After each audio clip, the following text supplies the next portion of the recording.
ఓం విఘ్నేశ్వరాయ నమః. ఓం శ్రీ గురుభ్యో నమః. ఓం దుందుర్గాయ నమః. ప్రేక్షక మహాశీలందరికీ నమస్కారం. వృశ్చిక రాశికి చెందిన జాతకులకి జనవరి నెల 10వ తేదీన గోచార ఫలితాలు ఎలాగుంటాయనే విషయాన్ని మనం తెలుసుకునే ప్రయత్నం చేద్దాం. ఈ వృశ్చిక రాశికి చెందిన జాతకులు అంటే విశాఖ నక్షత్రం 4వ పాదం, అనురాధ నక్షత్రం 1, 2, 3, 4 పాదాలు, జ్యేష్ఠ నక్షత్రం 1, 2, 3, 4 పాదాలకు చెందిన వ్యక్తులు ఎవరైనా సరే ఈ వృశ్చిక రాశికి చెందిన జాతకులు అయి ఉంటారు. అలాగే ఎవరి పేర్లో అయితే మొదటి అక్షరం తో, నా, నీ, ను, నే, నో, యా, యా, యు అనే అక్షరాలు ఉంటాయో వారు కూడా ఈ వృశ్చిక రాశికి చెందిన ఫలితాలను చూసుకోవచ్చు. మరి ఈ వృశ్చిక రాశికి చెందిన జాతకులకి జనవరి నెల 10వ తేదీన గోచార ఫలితాలను కనుక ఒకసారి చూసుకుంటే, ద్వితీయ స్థానంలో సంచారం చేస్తున్న చంద్రుడి యొక్క ప్రభావం వల్ల ఈ రాశికి చెందిన జాతకులు ఈ రోజంతా కూడా మీ ఆర్థిక వ్యవహారాల్లో కానీ లేకపోతే కుటుంబ వ్యవహారాల్లో కానీ చాలా జాగ్రత్తగా ఉండాల్సిన అవసరం ఎంతైనా ఉంటుంది. మీరు మాట్లాడే ప్రతి మాట కూడా ఆచితూచి మాట్లాడాల్సిన అవసరం ఉంటుంది. మీరు వ్యవహరించే ప్రతి తీరు కూడా, మీ ప్రతి వ్యవహారం కూడా చాలా జాగ్రత్తగా ఆచితూచి వ్యవహరించాల్సిన అవసరం ఎంతైనా ఉంటుంది. ఎందుకంటే ఈ రాశికి చెందిన జాతకులకి ఈ రోజున ఆర్థిక వ్యవహారాల్లో చాలా జాగ్రత్తగా ఉండాలి. ఆర్థిక వ్యవహారాలన్నింటిలో కూడా మీరు 1కి 10 సార్లు ఆలోచించి మీరు నిర్ణయాలు తీసుకోవాల్సిన అవసరం ఉంటుంది. అలా కాని పక్షంలో ఖచ్చితంగా మీరు ఆర్థికంగా నష్టపోయే అవకాశాలు ఉంటాయనే విషయాన్ని గమనించాల్సిన అవసరం ఉంటుంది. ధన నష్టం కలగడానికి అవకాశాలు ఉంటాయి. ఆర్థికంగా మీరు నష్టపోయే అవకాశాలు ఉంటాయి. కుటుంబ సభ్యులతో కూడా మీరు చాలా జాగ్రత్తగా ఉండండి.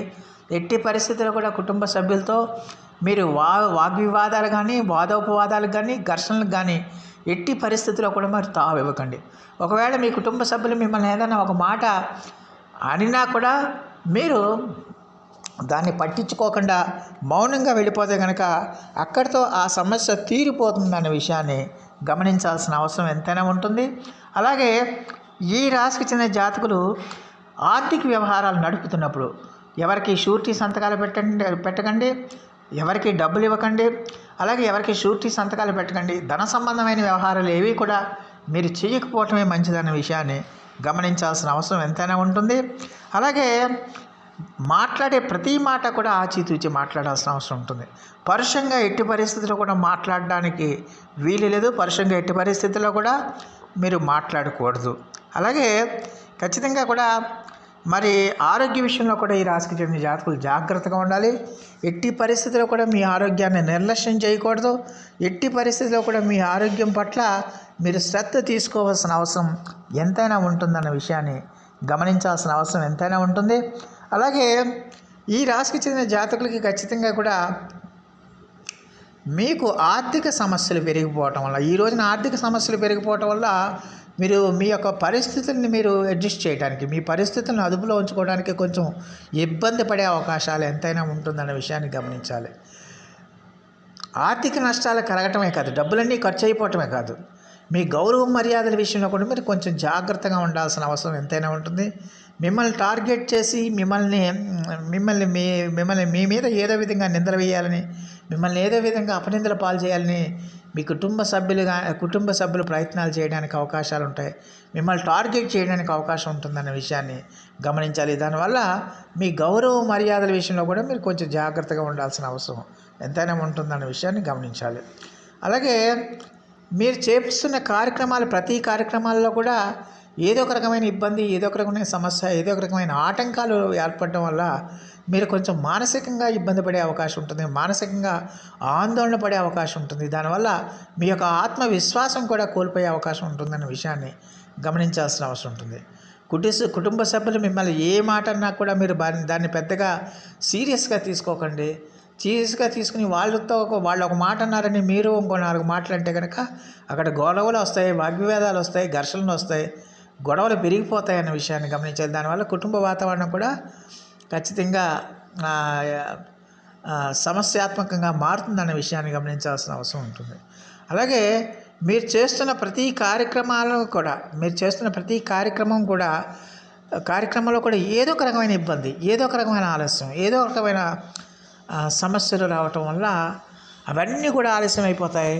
మీరు చేయాలనుకున్న టైంకి మీరు ఆ కార్యక్రమాలు చేయలేరు. దాంతో మీకు టెన్షన్ పెరిగిపోతుంది, ఒత్తిడి పెరిగిపోతుంది. ఆ ఒత్తిడి పెరిగిపోయి మీరు అసహనంతో ఊగిపోతారు.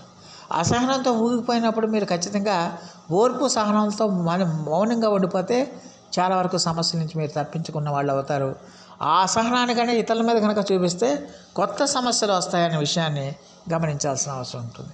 అలాగే ఈ రాశికి చెందిన జాతకులకి ఈ రోజున ఆదాయం కూడా అంతంత మాత్రంగానే ఉంటుంది, ఖర్చులు విపరీతంగా ఉంటాయి. అలాగే విద్యార్థులు కూడా చాలా కష్టపడి చదువుకోవాల్సిన అవసరం ఉంటుంది. ఎట్టి పరిస్థితుల్లో కూడా మీరు చదువు మీద ఏకాగ్రత పెట్టాల్సిన అవసరం ఉంటుంది. అలాగే అటు ఉద్యోగస్తులు కానీ, వ్యాపారస్తులు కానీ, శ్రామిక రంగాల్లో ఉండేవాళ్ళ కానీ కష్టపడి మీరు పని చేయాలి. కష్టపడి మీరు కష్టాన్ని నమ్ముకోవాలి తప్పించి ఇతరత్ర మీరు వేరే వాటి మీద మీరు ఎట్టి పరిస్థితులు కూడా డిపెండ్ అవ్వకూడదు. అలాగే మీ యొక్క దైనందిన జీవితంలో ఖచ్చితంగా అందరితో కూడా సౌమ్యంగా, మర్యాదగా మీరు మెలగాల్సిన అవసరం ఎంతైనా ఉంటుంది. ఎట్టి పరిస్థితుల్లో కూడా మీ టెంపర్ లూజ్ కాకూడదన్న విషయాన్ని గమనించాల్సిన అవసరం ఉంటుంది. అలాగే అటు ఉద్యోగస్తులు కానీ, ఇటు వ్యాపారస్తులు కానీ, ఇటు శ్రామిక రంగాల్లో ఉండేవాళ్ళకి కానీ ఆదాయం కూడా అంతంత మాత్రంగా ఉంటుంది. ఆదాయం అంతంత మాత్రంగా ఉన్నప్పటికీ కూడా దానికి ఖర్చులు 4 రెట్లు పెరుగుతాయన్న విషయాన్ని గమనించాలి. అందువల్ల దేనికి అవసరం కాదు అనే ఖర్చులు చూసుకుని ఆ మేరకు ఖర్చులు పెట్టాల్సిన అవసరం ఎంతైనా ఉంటుంది. మరి ఈ రాశికి చెందిన స్త్రీలకు కూడా ఈ రోజున అంతా కూడా చాలా జాగ్రత్తగా ఉండాలి. ఎట్టి పరిస్థితుల్లో కూడా మీరు ఆచితూచి వ్యవహరించాల్సిన అవసరం ఉంటుంది. ఆర్థిక వ్యవహారాల్లో కానీ, కుటుంబ వ్యవహారాల్లో కానీ మీరు ఎంత జాగ్రత్తగా ఉంటే అంత మంచిది అవుతుందన్న విషయాన్ని గమనించాల్సిన అవసరం ఎంతైనా ఉంటుంది. మొత్తమే చూసి ఈ రాశికి చెందిన జాతకులు ఈ రోజంతా కూడా కొంచెం జాగ్రత్తగా ఉండాల్సిన అవసరం ఉంటుంది. మరి ఈ రాశికి చెందిన జాతకులు మరిన్ని మంచి ఫలితాల కోసం, మరిన్ని సత్ఫలితాల కోసం ఈ వృశ్చిక రాశికి చెందిన జాతకులు ఈరోజు సుబ్రహ్మణ్య ఆరాధన చేయండి. ఈ సుబ్రహ్మణ్య ఆరాధన చేయటం, అలాగే సుబ్రహ్మణ్య భుజంగ స్తోత్రాన్ని మీరు పఠించడం వల్ల, సుబ్రహ్మణ్యేశ్వర స్వామి వారికి ఎర్రని ఒత్తులతో దీపారాధన చేసి ఎర్రని పదార్థాలు, ఎర్రని పుష్పాలు సమర్పించి పూజాధికాలు చేయటం వల్ల చాలా వరకు సమస్యల నుంచి మీరు బయటపడడానికి ఎక్కువగా అవకాశం ఉంటుంది. సో ప్రేక్షకులందరికీ కూడా ఒక మనవి, ఇప్పటివరకు కనుక మీరు మా ఛానల్ కనుక సబ్స్క్రైబ్ చేసుకోకపోయి ఉంటే వెంటనే మా ఛానల్ని సబ్స్క్రైబ్ చేసుకోండి.